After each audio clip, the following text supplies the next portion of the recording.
Welcome everyone to February's virtual SEMpdx event. I am your host, Garrett Brown, president of SEMpdx. Excited for everyone to be joining us today before the snowstorm comes and knocks out most of Portland. But before that time, and before we kick off this week's event, this month's event, I want to just a couple of house dressing items. One, as if this is your first time joining an SEMpdx event, just want to let everyone know that for now till August of 2021, we're offering SEMpdx memberships for free.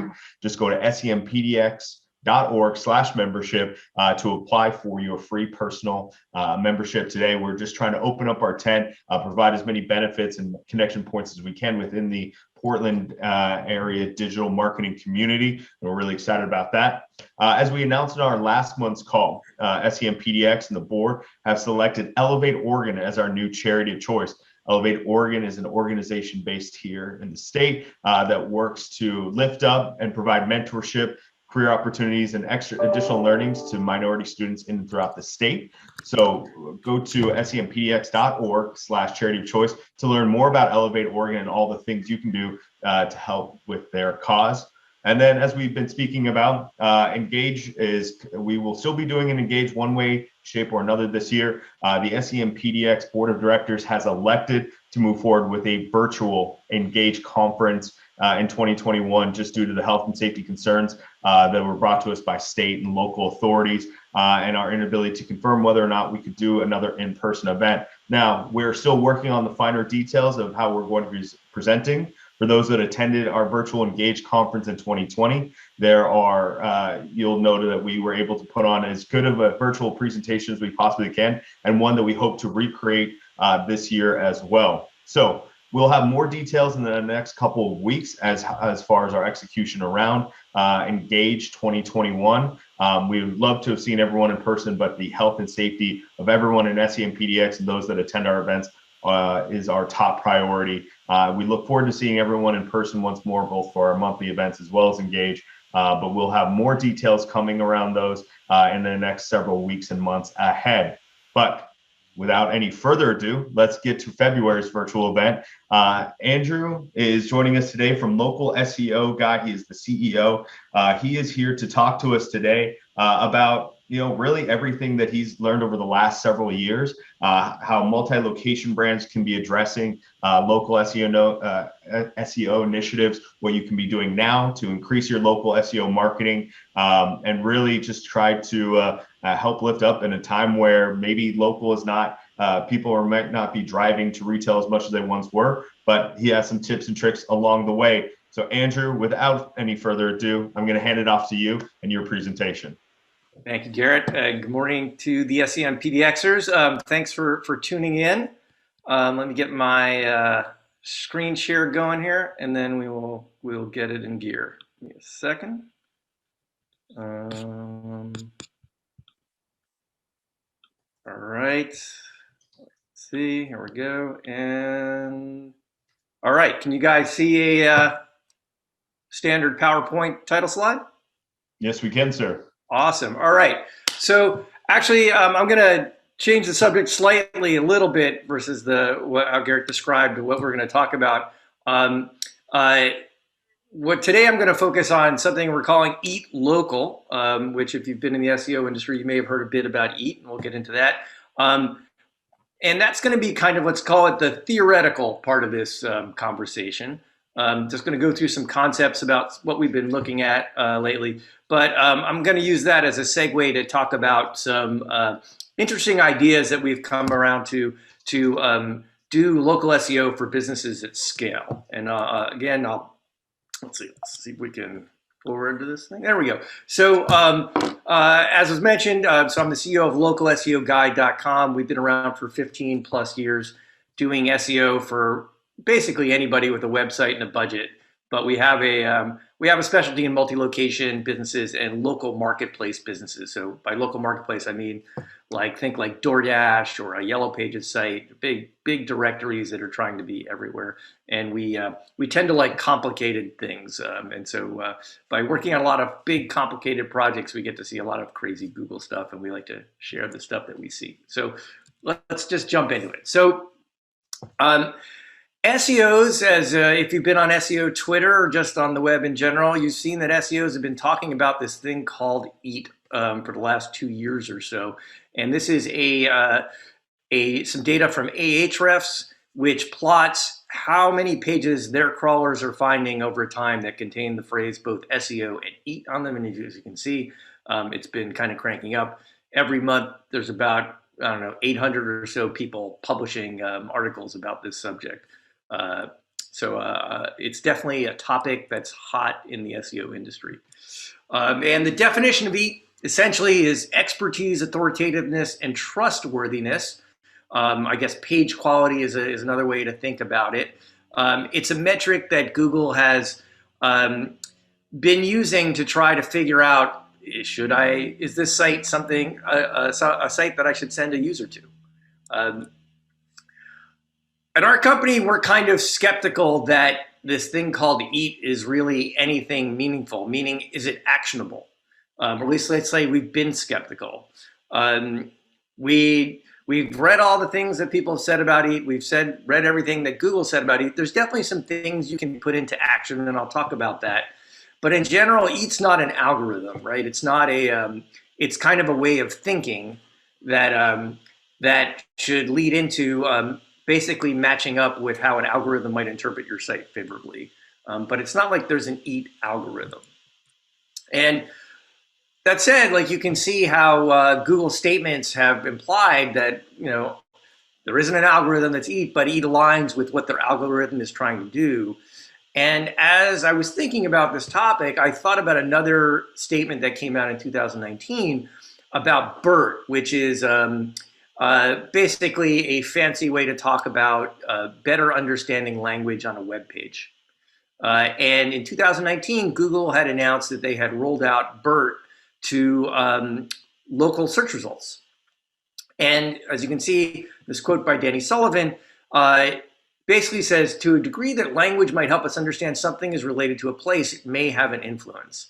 And so as I started thinking about it, I was like, okay, there's this thing about language and there's this thing about quality, and there's got to be an algorithm that kind of matches up with how do I convince Google that via language and quality, I am, let's say, a baker in Portland, Oregon, right? And so we're trying to go through all the literature on EAT, everything we know about SEO, and say, okay, is there an algorithm that can map to what we're calling EAT local? So let's go here. So I read Google Search Quality Raters Guidelines, which is 175 pages of the most boring stuff you've ever read. So I've done it so you don't have to. And if you want to donate to my GoFundMe, here's the link. So take pity on me. So how does Google define EAT? So this is directly from their Quality Rater Guidelines. And for those of you who don't know what these guidelines are, they're basically a long list of examples that Google provides human beings with to judge the quality of a web page. And so people will do a search, let's say for baker in Portland. They'll evaluate the pages that show up in Google's results against these definitions in Google's Quality Rater Guidelines. And then Google will take that data and go, okay, is our algorithm aligning with what these raters are kind of saying is good and or bad? And so the way at a high level, what they define it is the expertise of the creator of the MC, which is main content. Google in these guidelines breaks down different parts of the web page to MC, SC, like side content, or secondary content. The authoritativeness of the creator of the main content itself, and the website. And then the trustworthiness of the creator of the main content itself, and the website. There's a lot of overlap between the definitions of expertise, authoritativeness, and trustworthiness. So it's a bit fuzzy what's what. But there's definitely been some work done to figure out, what does Google mean when they say these things? We often see EAT applied to what we call YMYL, your money or your life search queries. Google probably started implementing these EAT concepts because they were serving up a lot of garbage in search results for very serious results, like medical results, health-related results, or legal or government-related results, or financial-related results. And so basically, Google's standard was if a search query is impactful to your money or your life, then we want to apply these EAT standards to the results. The thing is that when you think about it, everything is pretty much your money or your life. Everything. There isn't something that isn't. As an example, if you want to read a review of a movie, even if the movie's really bad, it's your life. It's going to decide how your next 2 hours are going to be spent, maybe, right? Or maybe you're just reading it for fun, and that's the next 20 minutes of your life or whatever. Like, so everything that Google serves up is your money or your life. Now, there are certainly more serious examples. If you have cancer and are looking for, advice about how to treat it, that's probably a lot more serious than a review of a movie. But in the quality rater guideline examples, there are plenty of non-serious subjects that are mentioned, and they give a lot of subjects. One of the reasons why it's actually might be interesting to go through that quality rater guideline is just to look at the examples that Google gives of high quality sites, low quality pages, etc. So the way I'm thinking is Google doesn't want to apply this just to serious stuff. It wants to apply this to every web result it can. And why wouldn't it? It wants the best results, right? And so if it applies that way, it should apply to local, right? In fact, there are some examples in the quality rater guidelines that are specifically about local businesses. So this is one. This screenshot is actually linked to from this guidelines document. It's an About Us page about a restaurant. And I love the last. This text on the right is taken directly from the guidelines. Basically says, hey, yeah, if you get this thing, this is what someone looking for information about this restaurant would expect. And I love it that this website is highly authoritative because it is about itself, which is, I guess, true. It's also incredibly circular logic. Of course it is. But that makes sense. Like if you're looking for information about this fish restaurant, probably the best place to find it is on the restaurant's website itself. So this is an example that said, hey, maybe have a lot of information about your business might be a good takeaway from this on your own website. This is the other local info example. So news is an important your money or your life subject. And this specific example of a poultry catalog update was used as a local information example. And if you look at it, okay, I guess it's important about when that the extremely cold weather is delaying the hatch this year. The seed and sweet potato catalog updates, I don't know that that's like super serious info. It's serious if you're interested in the catalog for sure. But essentially it's just, if you read this content, it's just like very to the point and it's informational. And so they're saying this is a very high quality piece of information because it is what it is. It's pure information. So again, you can go through all of these examples in the guidelines and find these, like, so if you're going to have a page about information on your site, well, maybe you could copy exactly what these guys do. So great. So how do you translate EAT into actionable tactics? Because ultimately, as SEO pros, that's really all we care about. What are the things I have to do to meet the standard? And so first, let's look at what's going on. Okay, let's just look at EAT in general. And again, I've read up every freaking blog post on EAT. I've seen every SlideShare presentation. And this is the distillation of everything you need to know about what smart people supposedly are saying about EAT. So when it comes to expertise, basically, your page has to accomplish its purpose, which is a kind of generic way of saying, is it meet whatever the intent of the search is? It needs to be up to date. It needs to be factually accurate. And factually accurate, by the way, is a real fuzzy thing in my view, because who knows what the facts are. But if you're publishing something as a fact, and you search around and every other website has a different fact than you, well, then maybe Google might interpret you as not factually accurate. Even in fact, you are factually accurate, right? Because Google doesn't know what the facts are. It only knows what everyone says the facts are. Links to authoritative third-party references that substantiate your claims. This one is one of my favorite things, if you could have a favorite of such things. I think that really makes sense. If you're going to publish stuff that is, let's just say, serious, meaning it's going to affect my life in some way, it probably helps to link to other articles on the web that support whatever it is you are claiming. And those pages are going to have their own kind of EAT profile for Google. And so you want to find the ones, again, that rank well for the searches that you're trying to target, because those are probably the ones that Google sees are probably the most relevant. Again, look in that quality evaluator guidelines document and just copy the pages that get the highest quality marks. And they have, I don't remember how many, but I want to say there's like 50 different examples in that thing. In terms of authoritativeness, this is kind of how others see you, I guess is a way to think about authoritativeness. So if you have authors on your site, you should basically make those authors visible. Having bios of the authors might help. So as an example, we're working for a big retailer that wanted to rank for like diapers and baby care type stuff. And we looked at the results, and it was pretty clear that the content that was ranking for those kind of queries was all authored by pediatricians. Even if it was on Macy's.com or something, it was like, here's how to do your diapers as told by a pediatrician. And so we told this client, like, hey, maybe you should hire a pediatrician to write these things and have it in their bio, what their degree is, where did they study, where are their practices, all that stuff. And that, we think, aligns pretty well with what Google's getting at EAT. Having a stated editorial policy is good.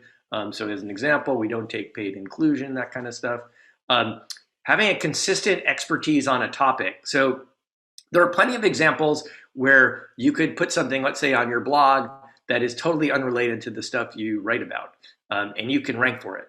Plenty of examples. But over time, Google's probably getting a view of your site as authoritative on a specific topic if you write about it repeatedly. So as an example, on my site, I spend a lot of time writing about SEO stuff.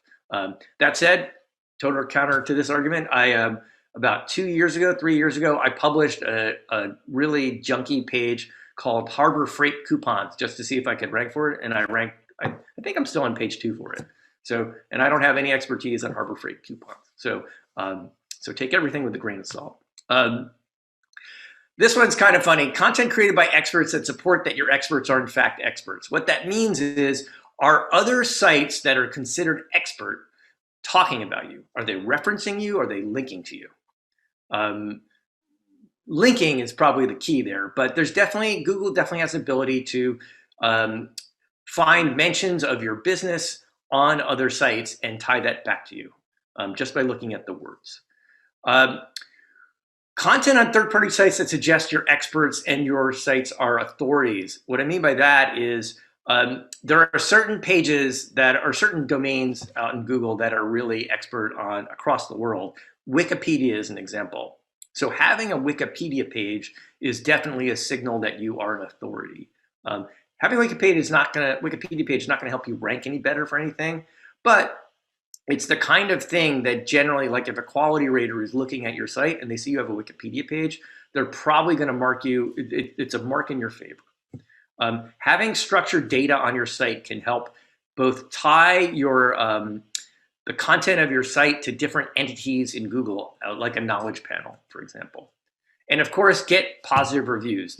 Google doesn't expect you to get all positive reviews. In the guidelines, they mention, hey, it's okay to have negative reviews. That doesn't mean you're necessarily a not an authoritative site, because everyone gets negative reviews.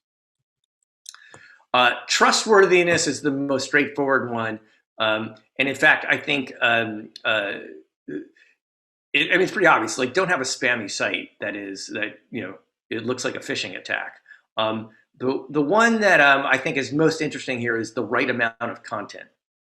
And so we've all landed on sites that were put together for SEO reasons that is just like someone vomiting out like a billion keywords on a page, even though it appears to be written in English, right?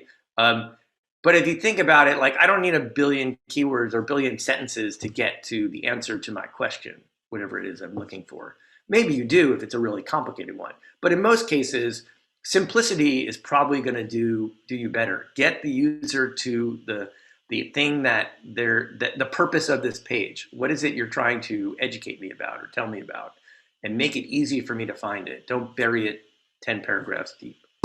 And then again, don't be spammy. Don't have ads all over your site, etc. So those are all the kind of, well, let's call those national EAT versions. And so I started thinking, well, is there a way to think about the local versions of these things? Is there anything local about it? And I think the conclusion I've come to is that, well, there's a lot of things that probably add up to EAT in the local world, a lot of obvious things. Whether they go beyond those things I've just walked through, it's kind of debatable, but I figured it was worth putting them together just so you can get an idea of where I'm thinking. So of course, your categorization and services of on GMB is probably one of the top ways to say, yes, I am. Let's just use the cake example. If it says I'm a baker here, then I'm probably relevant for expertise in cakes. Pretty obvious, right? Same thing with local citations. We don't see local citations doing so much to rank you well for any particular thing, but it's yet another signal that you are who you say you are to Google. And so it's probably, again, a mark in your expertise column. Like, oh, like you are a baker, you are a marketing advertising company. Okay, we can see that. Your physical location is a proxy. If you think about it like a search engineer, that's a proxy for local expertise, for the local part of expertise. Are you near me? I'm looking for an expert near me. Totally obvious, but definitely part of the algorithm, right? Same thing with hours of operation. Probably, if you're open for certain queries, it's probably a key signal about whether you would be an algorithmic expert, right? If you're not open, you're not expert in anything.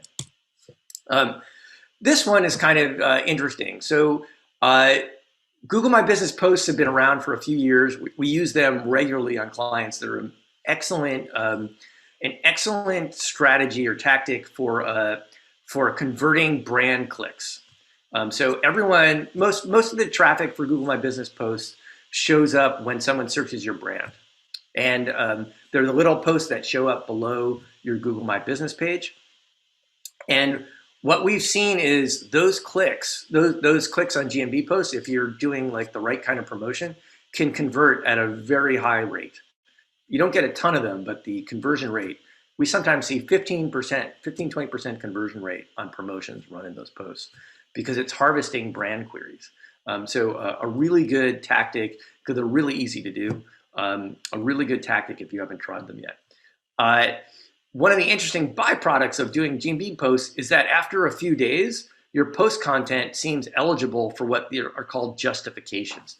Justifications are these words that show up in your GMB page in the local pack that says like, website mentions Christmas light installation or whatever.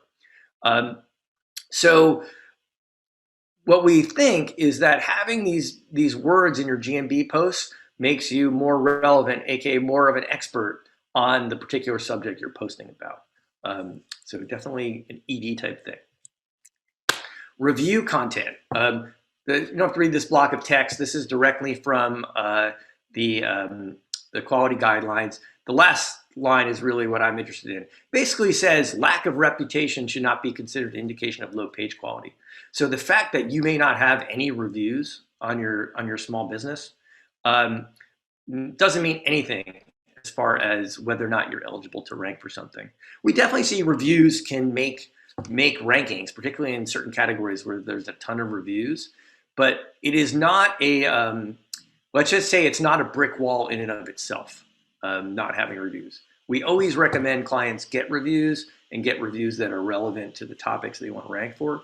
But according to this guideline, it's not like a deal breaker. Images is kind of interesting to think about from an EAT point of view, so GMB clearly is encouraging you to add images to your site, right? They report on it. And they report on it compared to other businesses like you.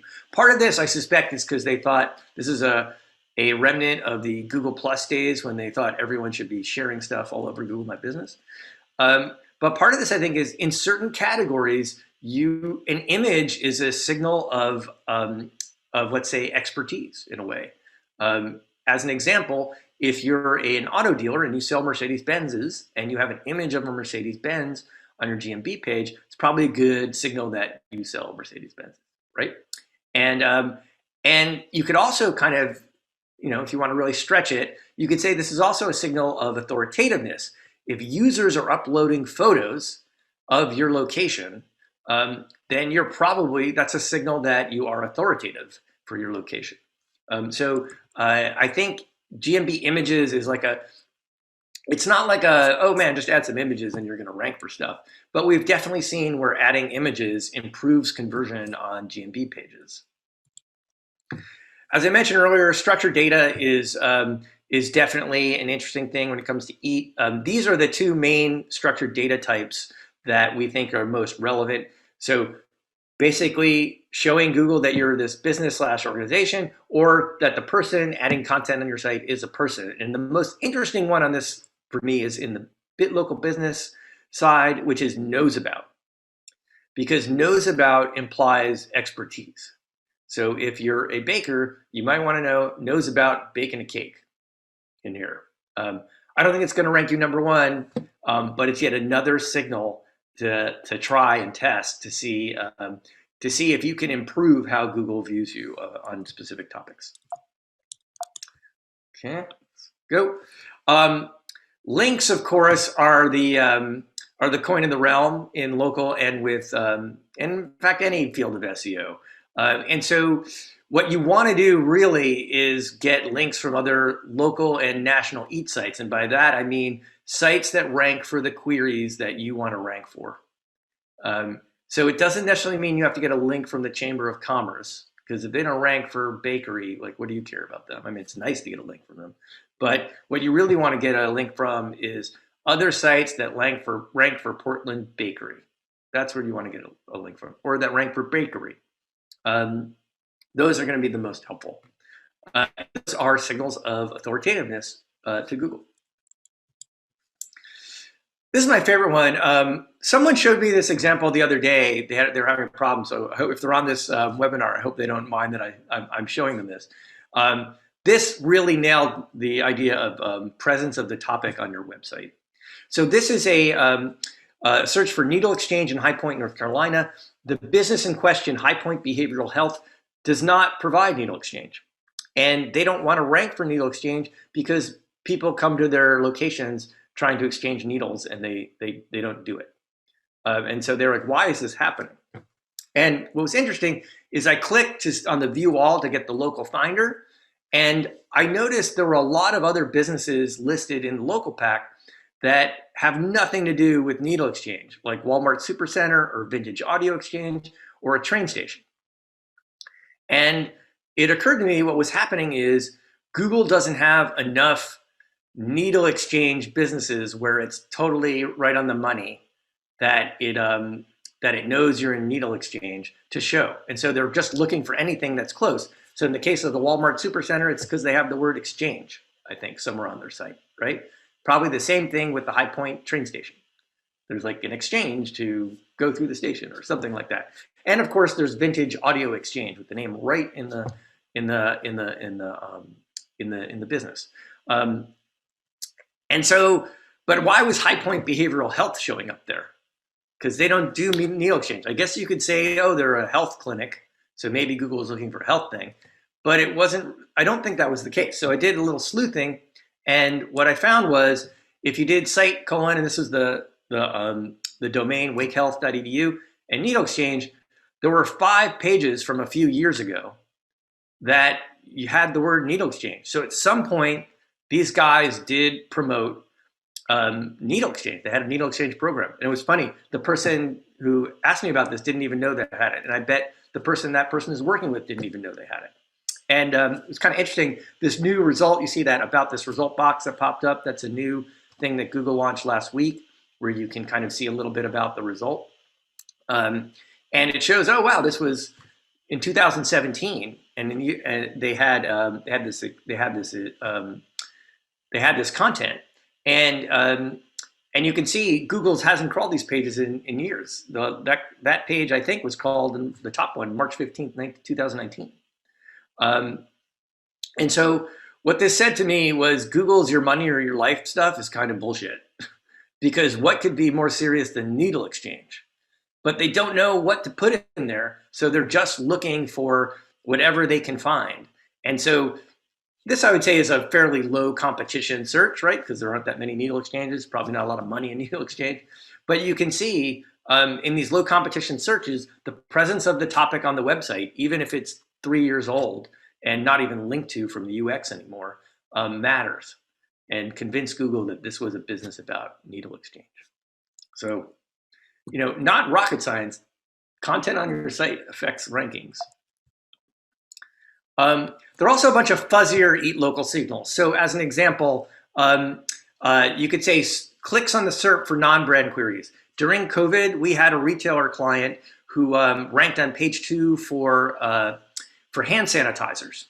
And as people were clicking through Walmart and whatever and looking in Target and looking for hand sanitizer and everyone was out of stock, they went down to page 2 and clicked on them. And what happened was almost instantly they went up to the top of page 1.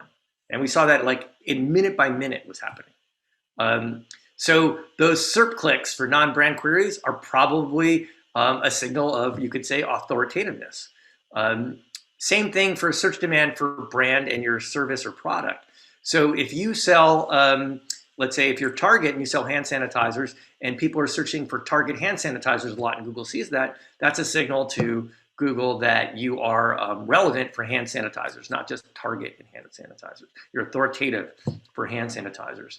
And this is why when we're talking with clients, particularly those that have decent marketing budgets, and we're like, okay, what categories are you going to do PR around and drive search demand? Because that's going to help you on the non-brand stuff. Foot traffic is another fuzzy one. Google shows foot traffic data for different businesses. I'm assuming there's a reason why all those Android phones are tracking you. And it's another way to show authoritativeness, right? People are going to your store. Local business license, I just put that up there because it's easy for Google to find that information. I can't, with a straight face, say that matters one bit for SEO, but certainly couldn't hurt to say that, yep, you're a business in this municipality. And you're legit. A lot of people I've seen write about EAT. Someone actually just sent me an email on this yesterday. It said, oh, it's all about social media content. And it is, maybe there's a little bit to social media, but maybe not in the way you think. At a minimum, you should link your social media profiles. And of course, you might want to tweet or whatever about your topics that you're trying to be authoritative about. But I don't think Google's like mine and Facebook for a lot of stuff like this. And of course, responses to your GMB, Q&A, and reviews. We haven't seen a lot in terms of this affecting rankings one way or another, but it certainly must be a signal in some way that you're an authority or an expert about your subject if you do these. So as I was talking about social media, this is the example I think is kind of interesting. So I actually read a patent called Search Result Ranking Based on Trust, which basically says that Google has a way of going into expert communities, what they call vertical knowledge sites, and basically figuring out who is considered an expert in that site. So people get badges or emojis or awards or whatever, there's certain status names. And so what that says to me is businesses that are participating in well-indexed, well-ranking, known communities and being helpful and getting acknowledged, and then connecting that back to your author profile on your website may be getting an edge. Several years ago, we had a client who was a plastic surgeon, and he got all of his business from Real Self, I believe, which is a plastic surgery community, and all he did was answer questions about rhinoplasty, and then had a link back to his site. And so So I think Google's looking at this and trying to figure out how to turn it into an algorithm. So I'd say it's outside of SEO, it's good to participate in these communities if you can, but it may actually be helping you with this EAT thing as well. So basically, EAT's just good SEO, right? There's nothing there that I've been able to think through other than a couple things that are kind of like, wow, that's kind of off the hook. It's really just doing basic good blocking and tackle, relevant content, relevant links, etc. Not being spammy. So great. So then what do you do? And so in SEO, there's really three things to do, or local SEO. There's content, links, and reviews. There's a bunch of other things, but content, links, and reviews are kind of the 80% of the deal, right? And links and reviews, we're going to forget about those for a second because those are kind of their own animal. I really want to talk about content. And the reason why I want to talk about content is because we think we've figured out a kind of a new approach to looking at local SEO content challenges at scale. Like I said, we like things kind of complicated. So I thought it'd be interesting to share this with you because maybe it might spur some ideas for you to take back to your own business and think about how you can do this. So we had a multi-location retailer that wanted us to determine how they could grow local search traffic exponentially. Like, what's the big idea? And so essentially, we decided the way to do this was to look at what were the biggest opportunities where the business was underperforming. What categories and keywords were they not, where there's a lot of upside? And then look at what their competitors, the winning competitors are doing and ripping them off. Standard SEO kind of stuff. But how do you do that at scale? So for this particular business, we took 40 e-commerce categories. It's a retailer, e-tailer, at 1,000 locations. And then we applied those categories and locations to across 10 million keywords. So let's say we were looking at video games as a category. We'd look at PS5 in Portland type stuff, or a video game store in Portland. And you can imagine across a lot of locations, a lot of categories, you can pretty much eat up 10 million keywords pretty easily. And we got that data from Authority Labs, which was a pretty good place to get keyword data. And then we made some assumptions. We said, okay, local packs probably capture on average 50% of user clicks. And where do we get that number? Well, I went to Mike Blumenthal and I said, hey, Mike, do you have any idea of what the percent of clicks the local packs get are? And this is what he said. So there have been various studies that say anywhere from like 18% to 50% to 29%. Nobody knows. So for the purposes of this model, we're using 50%. And then we're assuming that the average top 3 GMB page in a local pack captures 15% of user clicks, just as a way to create a model and see if we're in the ballpark of anything. Then we did a little math. So this business in question was averaging about 5,000 clicks a month to their location page. And essentially what we did was we took all that keyword data and we ran it through this model and said, okay, if instead of saying 50% of the clicks are coming into the pack, what if we said 25%? What got a little more conservative? And what we found was that if we, on a per location basis, if we got our client into the local pack for all their categories that we're talking about, we'd see a 200% increase in clicks in the conservative 25% pack model. And per category, about 655 clicks per category. So already it's like, okay, that's interesting. Like we're already 200% increasing clicks just if we win, if we do it all right, perfectly, right? So once we had that, we said, okay, so how do we figure out what those keywords are really? So we have a software team where we've been able to build some machine learning stuff, very trendy topic, but we're on trend. And so basically the way it works is you start out by manually categorizing your keywords. You have to start manually. It's unless you've already got it done. You got to start somewhere. And then you feed that into a tool that scrapes those keywords, basically scrapes Google for related keywords. People also ask featured snippets, auto-suggest stuff. And the words that come into that can be automatically categorized with the keyword you've already categorized. So as an example, if I say pizza and I scrape Google and I get pizza near me, I know that's a pizza category, or calzone, I know that's a pizza category, right? Then you want to move on to, and once you've got a kind of a big set of keywords, you want to move on and put them into what's called a machine learning algorithm. We use a system called AutoML. And let me just show you. I'll show you for a second. So I thought you'd be interested to see this internal tool we've built in Slack, which essentially is upload some keywords to Slack, to this Jarvis bot we've created, and it will go and scrape Google. And within a minute or two, this keyword, just 4 keywords here, will give us here are all the organic results. Here are all the knowledge pack results. Here are all the auto suggest queries for that list. Here are all the people also ask questions for that list. Here are all the featured snippets and related search results. And so you can pretty quickly get all this data, and you can get it for a large amount. The bigger the query set, of course, the longer it'll take. It's a scraper, but that's how it works. I'm not going to go into this. It's our machine learning system, just shows you how to classify stuff. But let's get to 2x. So what we found was that by looking at the most attainable clicks, the ones where we thought it was the easiest to get to, in our lowest model, we were going to get 100% growth, just these categories. And again, this is just about okay, like what's the possibility, not how do you do it.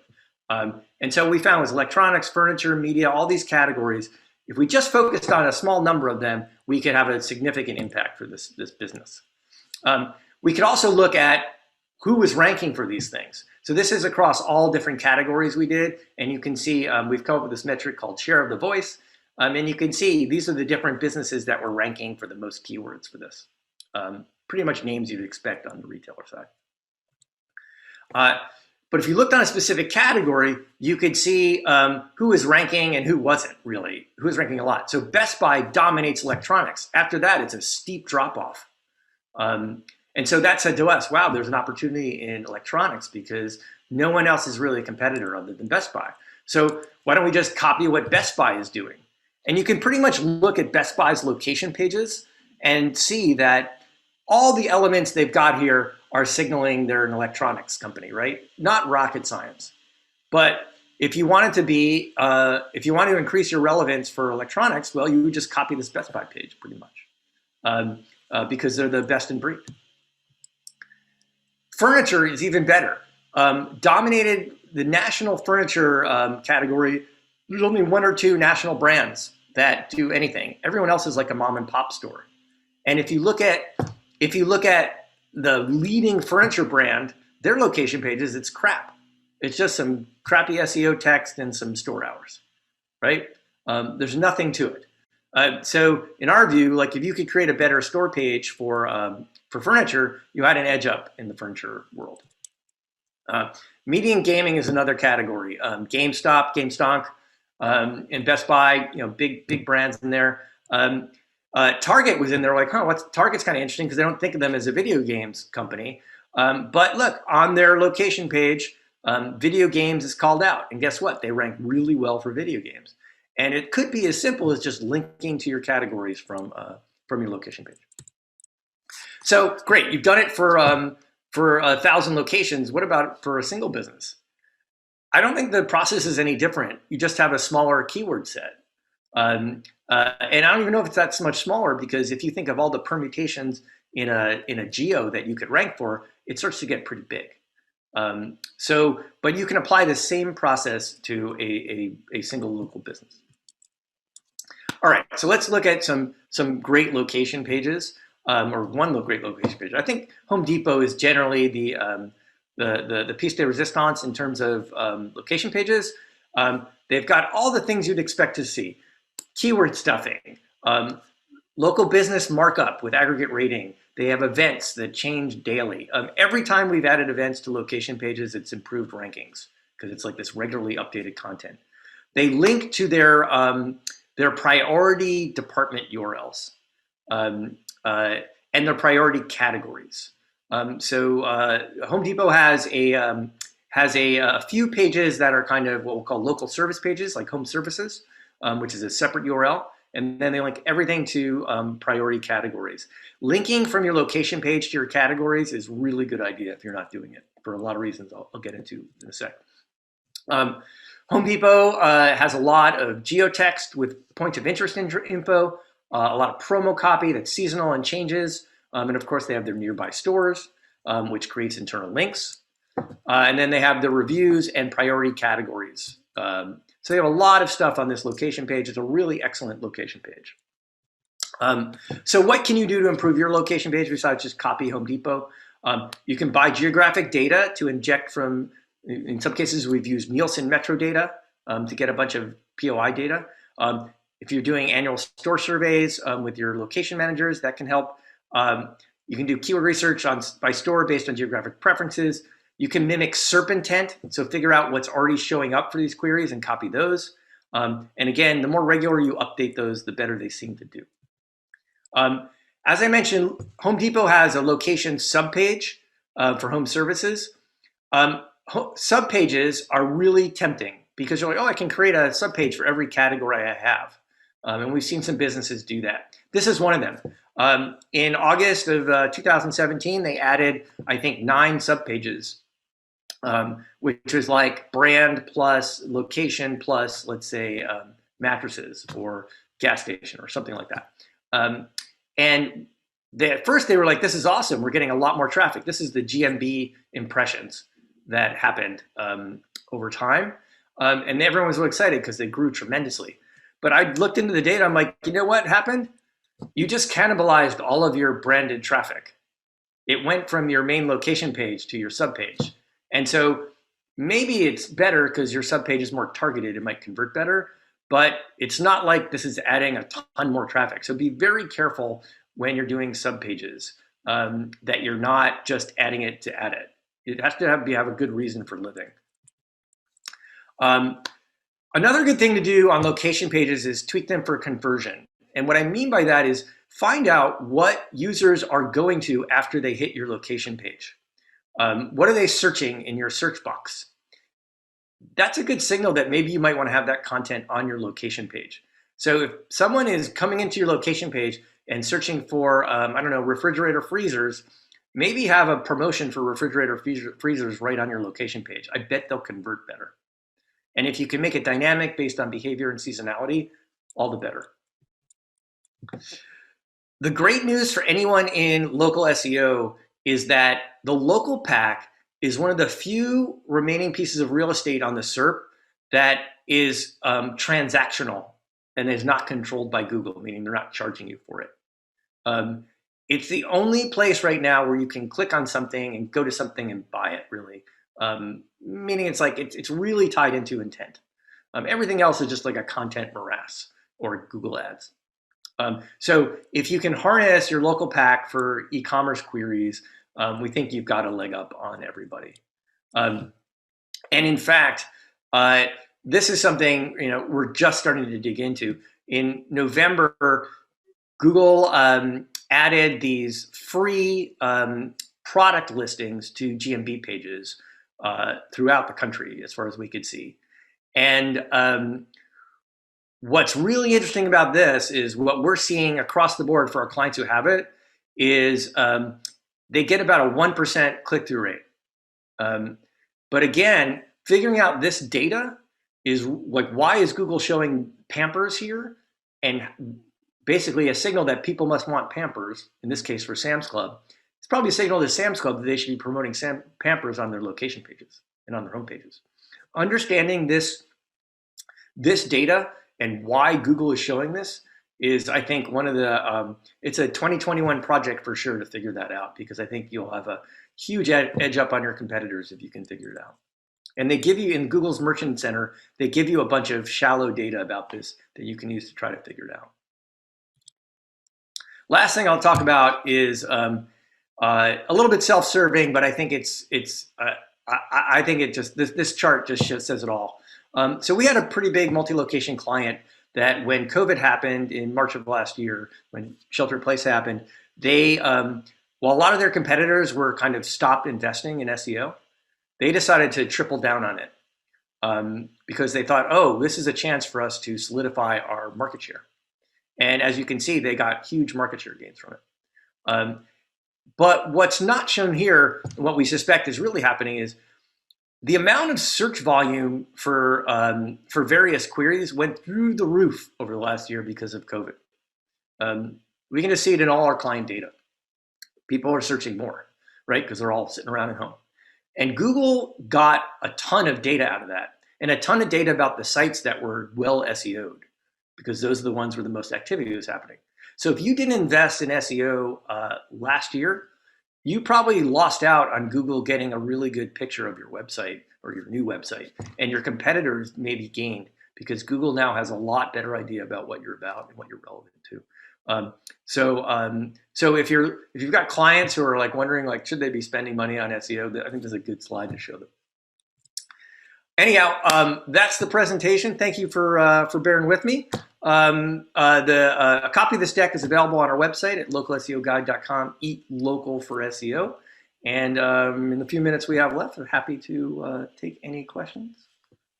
Thank you, Andrew. That was amazing. And apologies again for stepping on your intro. I think I had a little bit too much coffee going into today's presentation.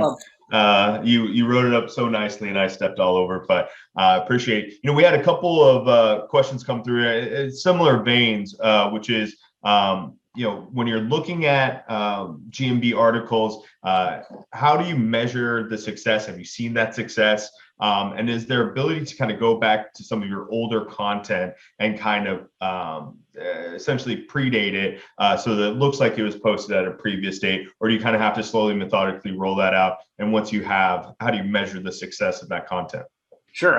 So I think you're talking about GMB posts. Yes. Yep. So it's pretty straightforward. So you put a tracking parameter on your post link.